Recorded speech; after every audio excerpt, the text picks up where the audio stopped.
साल 2026 की अभी शुरुआत ही हुई थी और दुनिया एक दूसरे को हैप्पी न्यू ईयर बोल रही थी। इसी बीच अमेरिका ने वेनेजुएला को भी अपने अंदाज में हैप्पी न्यू ईयर बोल दिया। यानी अमेरिका ने वेनेजुएला के ऊपर एयर स्ट्राइक कर दी है और वहां के राष्ट्रपति निकोलस मादुरो को किडनैप कर लिया गया है। आखिरकार इस तेल, सत्ता, अमेरिका और वेनेजुएला संघर्ष का असली कारण क्या है और इसके पीछे भारत के लिए क्या हिडन मैसेज छुपा हुआ है, तो आओ समझते हैं। सबसे पहले अगर हम बात करें वेनेजुएला की, तो वेनेजुएला लैटिन अमेरिका का सबसे बड़ा ऑयल प्रोड्यूसिंग रिजर्व देश है। यानी ये जो वेनेजुएला है ये आपको साउथ अमेरिका कॉन्टिनेंट के अंदर देखने को मिल जाएगा, जिसकी राजधानी आपको कैराकास देखने को मिलती है। और पिछले 24 घंटे के अंदर इसी कैराकास में हैवी बॉम्बिंग एयर स्ट्राइक करके अमेरिका ने यहां के राष्ट्रपति निकोलस मादुरो का किडनैप कर लिया और उसे न्यूयॉर्क ले जाया गया है। अब अगर हम यहां पे बात भी करें तो यहां से क्लियर कट इंडिकेशन है कि वेनेजुएला एक ऑयल प्रोड्यूसिंग इकोनॉमी है। यानी कि ये यहां से हमें यहां की जो इकोनॉमी है वो किसके ऊपर चलती है, तेल के ऊपर ही चलती है। और इसके साथ साथ अगर हम बात कर रहे थे कि लैटिन अमेरिका, तो आखिरकार जो लैटिन अमेरिका का मतलब सीधा सीधा है कि लैटिन अमेरिका वो सभी देश जहां पे स्पेन, पुर्तगाल और फ्रांस की ये हिस्से कभी कॉलोनी रहे और यहीं का इन्हीं तीन देशों का कल्चर यहां पे आपको एम्बाइब होता हुआ देखने को मिलता है, तो ये सभी देश आपको लैटिन अमेरिका कहलाते हैं। अब अगर हम वेनेजुएला की ज्योग्राफी की बात करें तो यहां पे आपको एक रिवर देखने को मिलेगी, ओरिनोको। ये रिवर ओरिनोको वो रिवर है वेनेजुएला की जिसके अंदर सबसे ज्यादा आपको ऑयल के रिजर्व्स देखने को मिलते हैं। और कहानी की शुरुआत भी यहीं से होती है कि जब तक वेनेजुएला के अंदर इकोनॉमी, या अगर मैं कहूं कि तेल काफी अच्छे प्राइसेस पे बिक रहा था, या जब तक इंटरनेशनल मार्केट में ऑयल के अच्छे दाम मिल रहे थे, वेनेजुएला की इकोनॉमी अच्छी चल रही थी। यानी कि वेनेजुएला सीधा सीधा तेल के बलबूते पे ही चल रहा था। और यहीं से कहानी में ट्विस्ट आता है कि जैसे ही ऑयल के प्राइसेस में आपको डिक्लाइन देखने को मिला, वेनेजुएला की इकोनॉमी ताश के पत्ते की तरह नीचे ढह गई। क्यों? क्योंकि यहां पे जो भी नेता सत्ता में आए उन्होंने सिर्फ तेल से ही पैसा बनाया, यहाँ पे ना कोई उद्योग लगाए, ना कोई और संसाधन जुटाए ताकि वो देश के अंदर न्यू इकोनॉमिक अपॉर्चुनिटीज डेवलप कर सकें। तो इसी वजह से यहीं से सत्ता के संघर्ष की शुरुआत भी होती है। और साल 2024 में दोबारा से जब निकोलस मादुरो चुने जाते हैं राष्ट्रपति, तो यहीं से पूरा विवाद खड़ा हो जाता है। पिछले 24 घंटे की अगर हम अपडेट देखें तो उसके अंदर यह है, US strikes on Venezuela, captured Maduro arrives in New York, Delcy Rodriguez ordered Venezuela's interim president. और डेल्सी रॉड्रिग्स को वेनेजुएला का अस्थाई, या अगर हम कहें कार्यकारी राष्ट्रपति बना दिया गया। वहां के सुप्रीम कोर्ट ने ये ऑर्डर पास कर दिया। और दिखती सी बात है ये सब चीजें अमेरिका के इशारे पे ही हो रही हैं, क्योंकि ये एक तरीके से पपेट प्रेसिडेंट ही काउंट की जाएगी। और अगर हम बात भी करें तो कुछ इस तरह के विजुअल्स आपको देखने को मिले होंगे जहां पे मादुरो को इस तरह से आंख पे काली पट्टी बांध के हैंडकफिंग की गई, हाथों में जंजीर बांध के ले जाया गया है न्यूयॉर्क। अब अगर हम बात करें इस पूरे प्रकरण की, जहां पे डोनाल्ड डक के ऑर्डर पे यूएस की डेल्टा फोर्स ने इनको वहां से कैप्चर किया, किडनैप किया, हैवी बॉम्बिंग की वहां पे वेनेजुएला की राजधानी कैराकास के अंदर। और वहां से जब इनको ले जाया गया तो उसके बाद पूरे देश के अंदर विरोध, प्रोटेस्ट देखने को मिले और वर्ल्ड के डिफरेंट हिस्सों से हमें डिफरेंट इस तरह के विजुअल्स देखने को मिले, जहां पे मैक्सिमम जो देश हैं वो इसका विरोध कर रहे हैं, क्योंकि आपने चुनी हुई सरकार को, या जो वहां की जो चुनी हुई लोगों का जनादेश है, उसको आपने कुचलने की कोशिश की है, जो कि डोनाल्ड डक ने ये सब चीजें की भी।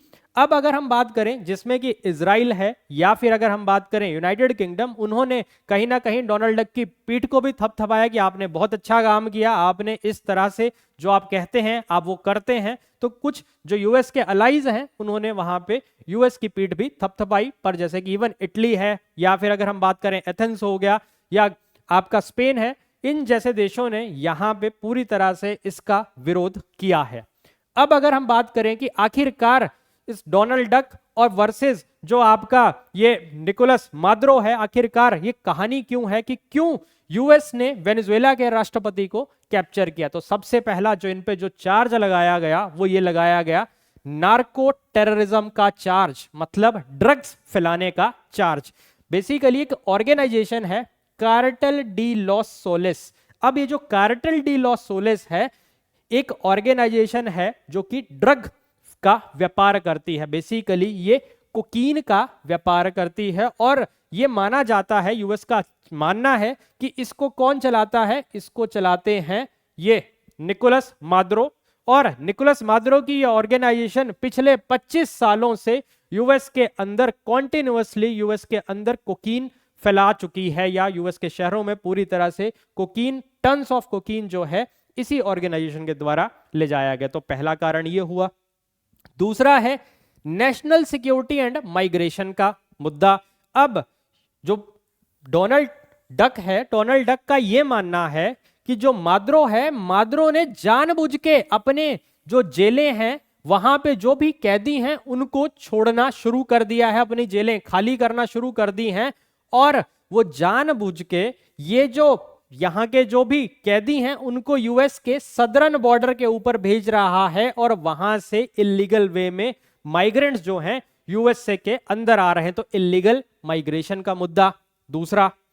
तीसरा जो चार्ज लगाया गया that is the इलेजिटिमेसी and regime change. अब यहां पे ये चार्ज अपने आप में बहुत इंपॉर्टेंट है। जैसे हमने बात भी की कि 2024 में जब मादुरो को चुना गया तो वहीं से शुरुआत हो गई। क्यों?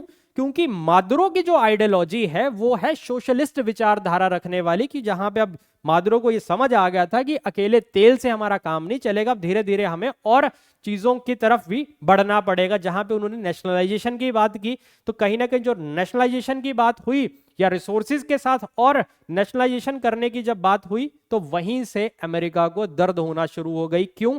क्योंकि अमेरिका तो एक कैपिटलिस्ट देश है, उसका मतलब सीधा सीधा व्यापार करने से है कि मेरे व्यापार को कोई चैलेंज ना करे। तो दिखती सी बात है जब यहां पे इस तरह की आइडियोलॉजी आएगी, और वैसे भी मादुरो को बैकिंग किसकी थी? रशिया और चाइना की। क्यों? क्योंकि पूरी तरह से अमेरिका ने रशिया को तो यूक्रेन वॉर में उलझा दिया जहां पे उसके रिसोर्सेज वहां पे ड्रेन हो रहे हैं, चाइना को उलझा के रख दिया साउथ कोरिया और जापान और इवन ताइवान के साथ, अब वहां पे भी चाइना के रिसोर्सेज ड्रेन हो रहे हैं।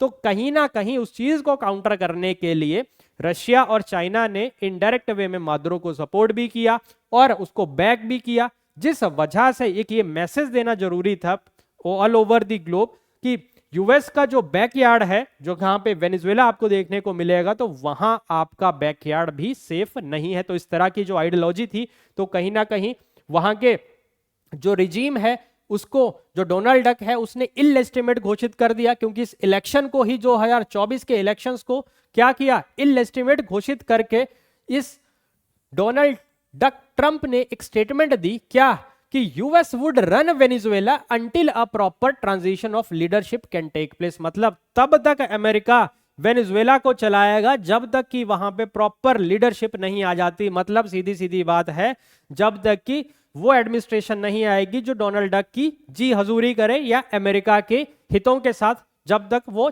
चले, या सीधी सीधी बात कि अमेरिका का ही या पपेट प्रेसिडेंट जब तक नहीं आएगा जो उनके इशारों पे काम करे, तब तक अमेरिका जो है वेनेजुएला को चलाएगा।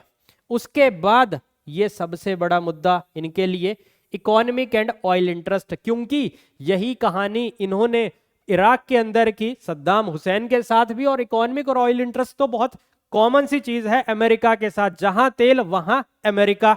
और दिखती सी बात है ट्रंप और उसकी जो एडमिनिस्ट्रेशन, जिसमें जेडी वेंस की भी अगर हम बात करें तो उन्होंने भी सीधा सीधा ये इशारा किया कि जो वेनेजुएला के मैसिव ऑयल रिजर्व्स हैं इनको सिक्योर करना जरूरी है, ये कहीं किसी गलत हाथों में ना पड़ जाए।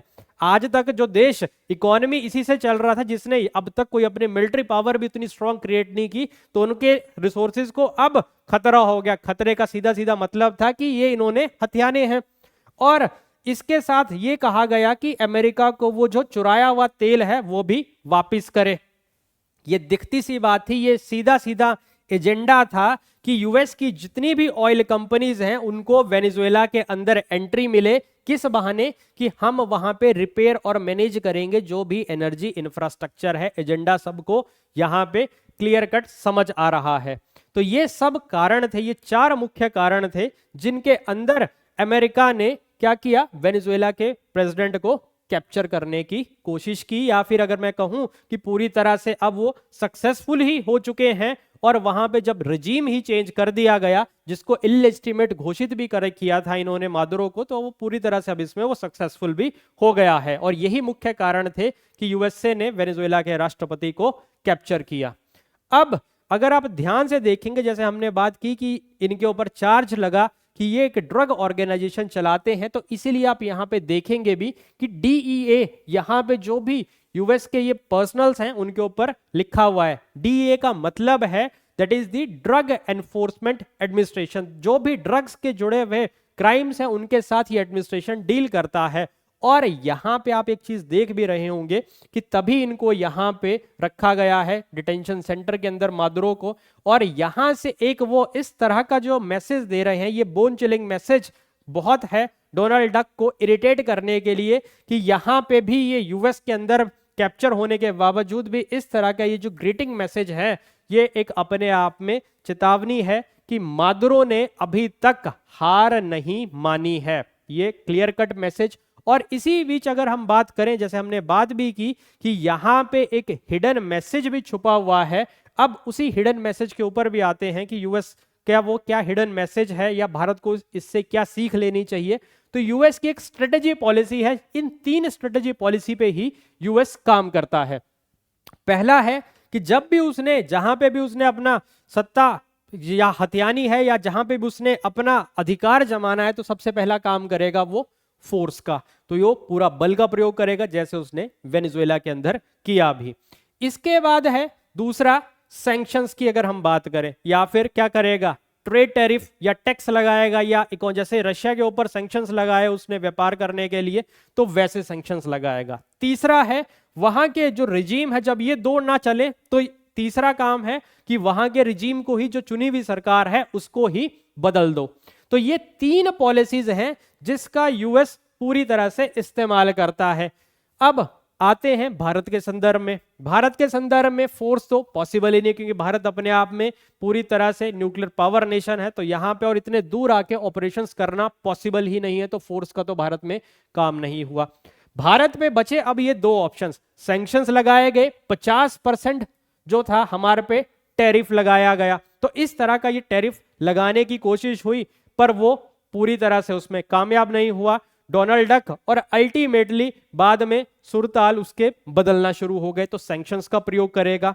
जो सबसे इंपॉर्टेंट एजेंडा है जो इस टाइम पे, क्योंकि अमेरिका का सीधा सीधा मतलब है जो उसके अकॉर्डिंग नहीं चलेगा, जो उसके स्ट्रेटेजिक के पॉलिसी के साथ अलाइन नहीं करेगा, उसके स्ट्रेटेजिक पॉलिसी के साथ जब आपकी अलाइनमेंट नहीं होगी, तो यूएसए ये 3 एजेंडास हथियार यूज करेगा, जिससे वो डिस्टेबलाइज करने की कोशिश करेगा। तो भारत में जो सबसे ज्यादा इस टाइम पे जो प्रेवलेंट है, वो यही वाला एजेंडे की कोशिश में है कि बार बार यहां पे डिफरेंट टूल किट्स का प्रयोग कर रहा है। जैसे कि बांग्लादेश को उसने डिस्टेबल करके रखा है, पाकिस्तान को पुचकार रहा है।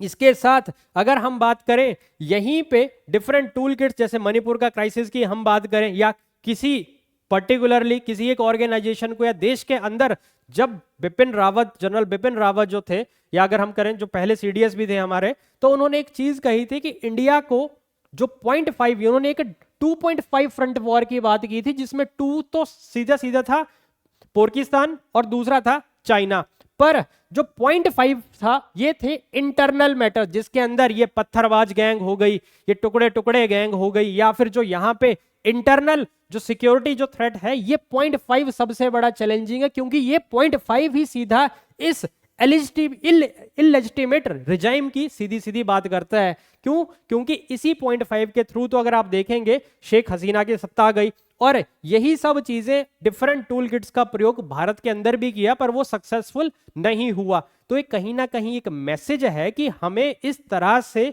देश विरोधी ताकतों का भी सामना करना पड़ेगा। क्यों? क्योंकि अमेरिका इन 2 पे तो पूरी तरह से फेल हो चुका है। तो वेनेजुएला से हमें ये सीख भी लेनी पड़ेगी कि क्यों ये जो चीजें हैं अमेरिका आखिरकार क्यों ये भारत के साथ कर रहा है। जो रिसेंटली पिछले कुछ सालों के अंदर आप देखा होगा, पिछले कुछ महीनों के अंदर जो हमारे रिलेशंस हैं कहीं ना कहीं एक पूरी तरह से कोल्ड स्टेट में गए हैं। तो उसका कारण ये है क्योंकि जो अमेरिका है, अमेरिका कभी भी भारत को as a dominant super power के तौर पे नहीं देखता है। वो ये चाहता है कि भारत उसकी स्ट्रेटेजी के अकॉर्डिंगली अलाइन होके चले। तो आई होप यहां तक आपको चीजें क्लियर हुई होंगी कि आखिरकार ये चीजें किस तरह से जो संघर्ष है ये चला और भारत के पीछे, इस भारत के लिए इसके अंदर क्या एक हिडन मैसेज है। Thank you very much.